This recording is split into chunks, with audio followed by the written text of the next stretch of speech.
Tanda takut kepada Tuhan ni ada 7. Pertama, jaga lisan. Mulut kita jaga. Benda yang kita cakap.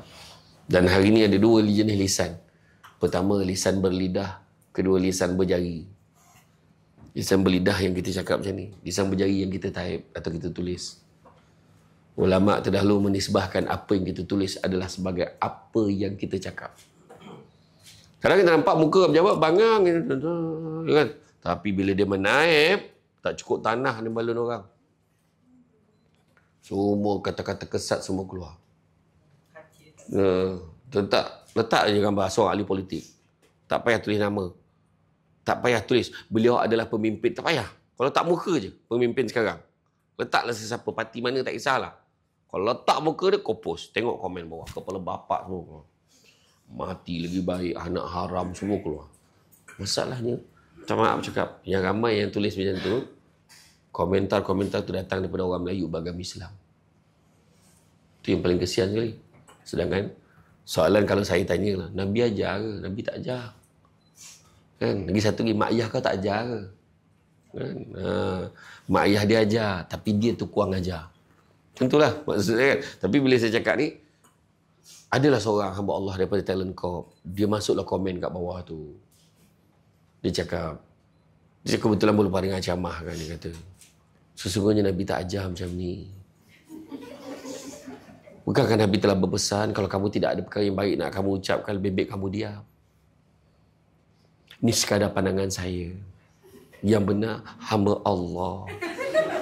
Suci dia tu. Ada reply bawah tu, kepala bapak kau pun sama dah. Kalau bodoh. Tak mahu nak ada dibalun juga. Tak saya kata tadi. Kata tadi yang keadaannya. Tapi semuanya akan dibalas. Semuanya akan dibalas. So, dia kata tadi, semuanya akan dibalas atas setiap perbuatan kita. Dan begitu juga Malaikat Jibril juga pesan. Sambungannya daripada 3 tu, dia kata apa? Kemuliaan seorang manusia adalah bila bangun je waktu malam beribadah kepada Allah. Dan yang kedua, keperkasaannya adalah kuatnya seorang manusia itu adalah dengan ketidakbergantungannya kepada manusia yang lain, kepada makhluk yang lain. Contohlah siapa yang paling tinggi pangkat dalam dewan ni? Encik Hakim lah. Contoh minta lah Encik Hakim nampak kerja aku, boleh aku naik pangkat. Percayalah kita akan kecewa. Kenapa kecewa? Sebab Encik Hakim pun manusia juga. Masa saya jadi pengarah undang-undang, saya pun manusia. Staf saya 80 lebih orang. Buat kuasa. Saya ada 10 bailiff. Saya ada 10 pembantu takbir, kerani. Saya ada 2 PA, Yogesh dengan Shima. Kemudian, setiap kali anugerah khidmat cemerlang nak bagi, not more than 8% daripada jumlah keseluruhan. Berapa orang je dapat? Lepas tu, bila mesyuarat pula pilih jawatan kuasa kenaikan pangkat ataupun nak bagi anugerah, saya cadangkan nama ni lah, kita bagi dia ni. Lepas tu ada departmen lain nak menyampuk. Saya rasa tak boleh. Saya pernah tengok cara kerja dia, tak boleh. Dia ni macam ni. Yang seorang nak bagi pandangan macam ni. Bagi pandangan. Akhirnya, orang ni yang dapat, bukan orang ni. Orang ni dapat, bukan orang tu. So, rasanya sebab apa? Bagian HR mana bagian HR? Dah tak mengaku pula dah. Maka bagian HR tak dibenarkan datang untuk program ni. Cakap, mana bagian HR? Mana? Berapa orang? Tak, jangan risau. Saya nak tahu siapa je. Bukan saya nak... Okey, saya ada 5 soalan. Pertama. Tak ada. Bagian HR ni, kan bila kita buka jawatan kosong. Seramai-ramai minta tu. Jawatan tu perlukan SPM je. Minimum qualification SPM. 3 kredit at least. Contohlah. Kan. Tapi, yang minta semua ada degree. Ada master. Lepas tu kita pun tengok senarai tu kan. Tengok senarai. Okey. Ini cukup kredit dia. Result dia pun bagus. Kita pun letak. Ni tak cukup kredit, minta juga. Letak tepi. Tak dapat. Yang ni, kat sini. Yang ni apa gambar? Gambar posing pula ambil ni dekat ruangan gambar foto pasport tu kan. IC dia kan. Letak tepi. Ada satu tu. Contoh. Saya tak tuduh HR macam ni tau. Contoh lepas pula pergi bawah almari tu. Allah terjatuh pula. Kita tak dapat je lah tu. Contoh kan. Sebenarnya perbuatan dia tu nampak macam dia lah. Terlepas kan. Tapi sebenarnya Tuhan dah tulis. Belum rezeki dia. Itu je. Sebab saya kata tadi, maknanya percaya pada rezeki. Itu sebabnya kebergantungan pada manusia kita akan kecewa. Jangan harap pada manusia. Macam orang perempuan kan. Saya mengharapkan lelaki yang setia. Kau takkan jumpa lah. Bukan masalah tu, bukan masalah setia ni macam mana. Maksud saya, memang ada lelaki setia macam muka tak boleh belah. InsyaAllah kau jangan risau. Dia tak mungkin tak ni lah kan. Mungkin tak ni kan. Tapi contoh. Setiap manusia berbeza tau jalan dia. Ada orang hidup dia kerja je. Itu pun masalah kan kau perempuan. Dahagakan perhatian dan kasih sayang. Husband asyik kerja je. Yang sekor tu pula tak bekerja. Mengangkang yang kerja kat rumah. Contohlah kan. Memasarkan lato-lato. Tidur kan. Contohlah kan. Pun tak nak juga kan. Pun tak nak. Jadi setiap orang jalan berbeza. Ada orang tu pula. Semua keliling ni memang perempuan je. Keliling memang perempuan. Sebab kapal jahat tu dia seorang je lelaki. Tapi bila macam tu keadaan ni, dia tak ada masalah pun. Tak adalah dia syok ke perempuan pun. Tak ada pun. Tapi ada orang ada seorang je. Ada 2-3 orang je perempuan ni. Ramai lelaki. Boleh pula dia tersangkut dengan perempuan seorang-seorang. Jalan berbeza-beza. Lagi satu lagi. Sekarang zaman dunia tanpa sepadan. Pasal langit terbuka. Tiba-tiba ada Akum. Assalamualaikum. Akum. Walang katna. Awak kat mana? Tanya kan. Rupanya bekas kosmet dulu masa dekat universiti. Kan? Dan dulu memang pernah lah dengan dia. Kan? Rapat dulu. Study sesama. Jadi macam mana sekarang? Dah berapa orang anak? Dia tanya anak. Iyalah maksud saya. Yalah. Mungkin dia dah kahwin kan? You dah lupa janji you kat bawah pokok ketapang masa kat universiti dulu. Janji apa? You janji you nak kahwin dengan I je. Dan I sampai sekarang pegang janji tu. I tak kahwin lagi tau. I tunggu you. Sudah. Ujian lah. Ujian. Tak, benda ni tak mustahil. Benda tu berlaku. Dan bukan semua orang berjaya dengan ujian tu. Tapi ada orang dia terleka. Dia terlayan. Tak apalah, layan aje lah. Syaitan pun, layan aja, bukan ada apa-apa pun. Lepas tu pergi jumpa aje. Tu yang ada orang tersilap langkah. Tersilap langkah tapi ada orang dia patah balik. Dia jumpa. Abang minta maaf. Abang dah tersilap. Abang pergi jumpa dia pula sebenarnya. Abang tergamak abang buat macam ni. Perempuan kalau dapat buah tu. Abang tahu tak saya ni macam mana jaga keluarga. Sudahlah kau. Kan? Dia kalau dia dapat dia bagi. Tapi hari ni isu ni bukan isu lelaki saja. Perempuan pun sama. Ada satu kes tu. Dia jumpa. Suami jumpa phone lama. Jumpa phone lama. Dia tengok banyak gambar-gambar family kat situ. Dia nak transfer. Nak mudah. Wife dia tak tahu ni. Dia pun masukkan SIM card baru. Dia install Wasabi tu. Ya? Saya tak boleh nak sebut direct. Sebab nanti dia ban pula. Macam tu kan. WhatsApp. Ayah sangat lah kan. Install tu. Terkeluar mesej-mesej lama. Dengan lelaki-lelaki. Siap bagi tahu detail. Ada gambar pula. Gambar-gambar lama. Anak dah 4 orang, 5 orang dah ni. Kan? Termasuklah isterinya check in dengan lelaki tu dekat hotel lain. Tapi sebelum kahwin. Susah keadaan tu. Bayangkan. Masalahnya, lelaki tu, suami tu kenal. Saya nak tanya orang lelaki. Kalau kita lah, saya nak tanya you all lah kan. You all kalau jumpa benda tu, tapi benda tu sebelum kahwin. Orang perempuan memang tak boleh nak dedahkan. Contoh benda dulu kan, kan. Kita tak boleh nak cerita dengan husband kita. Sebelum kahwin ada buat pengakuan. Memang kau tak akan jadi kahwin sampai bila.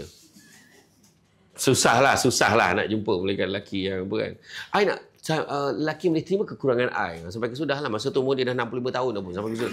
Kau kesudah lah kan. Kekurangan kau. Sampai sudah lah kau kurang. Macam tu kan. Sebab maksud dia kena tak boleh cerita sebab Tuhan ajar kita. Allah ajar kita. Jangan buka aib kita. So kena simpan. So akhirnya saya nak tanya orang lelaki. Berapa ramai? Tolong kat tangan berapa ramai yang masih boleh terima. Anak dah 4, 5 orang. 4, 5 orang. Berapa ramai yang boleh terima isteri dia lagi? Katakan. Kalau dah jadi macam tu. Dah jadi macam tu. Jumpa macam tu. Jumpa mesej macam tu. Kita dapat tahu. Ada gambar. Ada siap detail cakap. Kita buat macam mana. Buat macam mana. Bertambah pula situasinya. Tak, sebab lelaki tu dalam tu. Seronok betul malam tadi kan. You buat macam ni, buat macam ni. Tu nak tanya, berapa ramai yang boleh terima? Satu. Kebanyakannya tak boleh terima. Saya masa tu, saya cakap, menangis tau lelaki tu cerita. Saya tanya soalan tu. Dia baik tak? Dia baik. Dia layan saya baik. Anak-anak pun dia jaga baik, cukup baik. Solat, dia memang jaga solat. Semua. Tapi benda ni berlaku bila ni? Sebelum kahwin. Itulah. Benda ni ikutkan, yalah, benda ni dia pun tak boleh nak cerita benda tu aib dia. Saya dengan seorang kaunselor, ada seorang lagi kaunselor pejabat agama, dengan kaunselor dekat Kementerian Belia masa tu. Saya kalau buat sesi tu memang bertiga. Saya bagi advice, mungkin Tuhan bagi peluang. Kan, untuk tahu ni aib tu Allah buka jap nak uji. So saya tak boleh, abang rehat dulu, abang fikir dulu kebaikan dia. Kan Nabi ajar, kalau ada satu keburukan dia yang kamu tahu, banyak di kebaikan dia sebenarnya. Sebab dia jadi trauma tau. Setiap kali dia pegang isteri dia, dia terbayang lelaki tu. Faham tak maksud saya? Macam orang perempuan lah kan. Kalau lelaki dia tu dah ni, dia nak pandang suami tu pun dah terbayang perempuan lain. Macam tu lah kiranya kan. Sama je. Jadi dalam keadaan tu, lepas beberapa bulan saya jumpa lelaki tu, menangis lagi cakap apa. Lelaki tu pegang tangan isteri dia. Abang maafkan dan abang minta maaf. Kenapa pula? Abang minta maaf sebab abang lambat selamatkan isteri abang. Dia kata dia lambat selamatkan isteri dia, dan untuk makluman semua, dalam 50 pasangan, itu je satu pasangan yang macam tu, yang lain semua tinggalkan bini dia. Dia tak boleh terima pun. Kan? Bila saya tanya ada satu kaunselor, dia kata, sebenarnya Tuhan bagi ni sebab mungkin ada juga kejahatan kita dulu sebab Tuhan bagi tu. Kan? Macamlah kau baik sangat, macam tu lah ayat dia. Tapi itulah ujian. Itu saya kata sekarang ni, ujian Tuhan bagi kat kita. Kebergantungan pada manusia, saya kata tadi, jangan bergantung pada manusia, bergantung pada ya Allah, kau jagalah suami aku untuk aku. Kau jagalah isteri aku untuk aku. Jagalah anak-anak aku untuk aku. Tu dia. Okey? Jadi apa pun, ke mana ni, awak nak ke mana tu, pergilah ke arah yang diredai. Apa yang kita kena install dalam hati kita? Pertama, kena install sabar. Sabar. Bab kerja ni, sabar. Kedua, syukur. Apa maksud syukur? Apa maksud syukur? Syukur ni, kata Imam Al-Ghazali, ada 4 kena ada. Baru dia kata syukur. Pertama, sebut. Alhamdulillah, aku ada kerja kat Talent Corp ni. Alhamdulillah. Sekarang kita tengah duduk ni, yang tengah tengok online ni, dekat luar sana, ada yang bawa file folder, tengah fikir nak kerja apa. Kulu kilir. Punya teruk, kerja tak ada. Semalam, ada saya pergi kat restoran ayam Pak Gembus tu. Kan? Saya makan lah. Saya tanya, kau dah lama dah kerja sini? Tak macam mana? Saya kadang ada time angin, saya tanya lah. Dah lama dah kerja sini? Lama lah. Dalam berapa lama dah? Dalam dekat setahun dah lah. Tak ada lama sangat, baru nak setahun. So, macam mana kerja? Okay lah. Berapa dia bayar kau? Alhamdulillah, boleh lah. 1,500 tolak APF, so tinggal 1,300. Nak tak kerja tempat lain? Tak nak kerja tempat lain? Susah kerja sekarang ni. Dia kata, susah kerja sekarang ni. Budak tu. Dia kau daripada mana? Daripada Pahang. Daripada Pahang, dia pergi Negeri Sembilan kerja. Saya kata, tu dia kata, hakikat dia kerja susah. Kita dah ada kerja ni, syukur alhamdulillah aku ada kerja. Kedua, dalam hati kena memperakui siapa yang bagi nikmat. Ada pak saudara tolong dia, yang tolong adjustkan dapat kerja. Salah. Pak saudara tak ada kena-mengena. Dia hanya sekadar usaha membantu saja. Tapi Allah yang izinkan kita kerja. Kena ingat. Itu kedua. Ketiga, salah satu daripada syarat syukur adalah tindak tanduk dan perangai melambangkan kita syukur. Ingat tak? Dalam surah Ibrahim ayat 7. Allah sebut, la in syakartum la azidannakum wa la in kafartum inna azabi lasyadid. Kalau kamu syukur, aku lipat gandakan nikmat kamu. Kalau kamu kufur, azabku amatlah pedih. Kan? Ayat macam tu kan? Heran tak kita? Kita yang kita tahu, kau tolong aku bagi, kau tak tolong aku tak bagi. Itu kan? Tapi Allah Ta'ala beritahu, kalau kau syukur, aku gandakan lagi. Tapi kalau kau kufur, azab lah. Kenapa? Maksud ni tindak tanduk tadi lah. Bila kita perangai kita elok, kita jaga semayang, kita jaga puasa, kita jaga ni. Tuhan bagi lagi. Tuhan bagi lagi. Macam-macam Tuhan bagi. Tapi bila kita kufur, kita tak semayang, kita tak... Itu maksud dia. Syukur tu mesti perbuatan kita pun kena lambangkan syukur. Kerja, jaga amanah. Jangan menipu. Jangan tipu attendant. Jangan tipu claim. Contoh, jangan buat kesalahan. Kan? Sebab orang kalau kau tak nak kerja. Okey, saya pergi ke Indonesia. Saya pergi ke Indonesia. Saya terkejut tau bila pergi Indonesia. Bayangkan cara dia layan kita tu. Macam raja tu. Masuk dekat hotel. Salam Pak. Salam siang Pak. Silakan Pak. Kata. Macam tu. Bila saya nak pergi makan kan saya kata, kan sampai kat kedai makan biasanya, JKM ada driver tak? Kalau tak, driver pejabat adalah. Driver pejabat. Kalau pergi kan, kalau kita berhenti minum, apa Cik Hakim akan buat? Ajar dia makan sekali. Jom makan sekali. Biasanya dia macam mana? Tengok driver. Tapi biasanya dia join lah. Paling tidak dia duduk sekali dengan kita lah. Tapi apa yang berlaku dekat sana, driver, supir dekat sana kan, Pak, mari kita minum sama. Saya ajak kan, minum sama. Tak apa Pak, aman Pak. Saya dalam mobil aja Pak. Lepas tu saya tanya, toilet mana? Saya pergi kat hotel kan. Di mana tanda?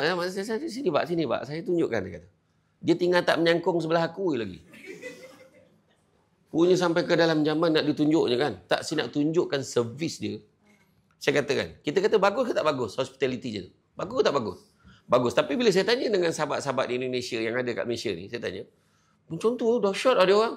Dia kata bukan apa. Tahu tak apa ayat dia? Sebab kalau dia tak nak buat macam tu, ramai lagi orang nak buat macam tu sebab kerja susah.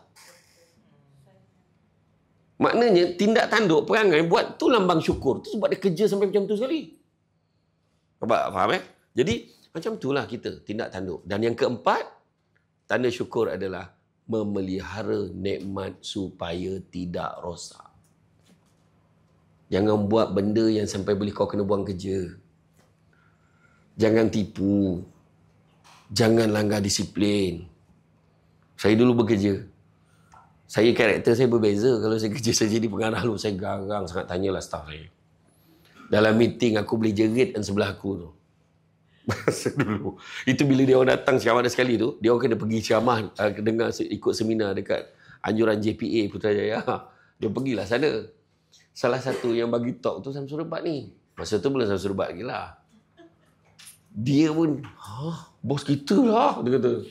Dia kan, sebab saya dijemput untuk bagi talk sesi kedua, saya diam je, saya tak cakap lah, saya lulus kalau dia orang pergi seminar tu. Lepas tu, dia orang semua komen, lain betul bos kita kat pejabat ni, dia kata macam tu. Dan kat kerja takkan aku nak menyenyengi hari-hari kan. Jadi, adalah bendanya, bab kerja kan. Kita faham lah. Jadi memang macam tu. So, maknanya memelihara nikmat, jangan buat benda yang menyebabkan kita boleh kena buang kerja. Kerja elok-elok. Tu maksudnya tadi.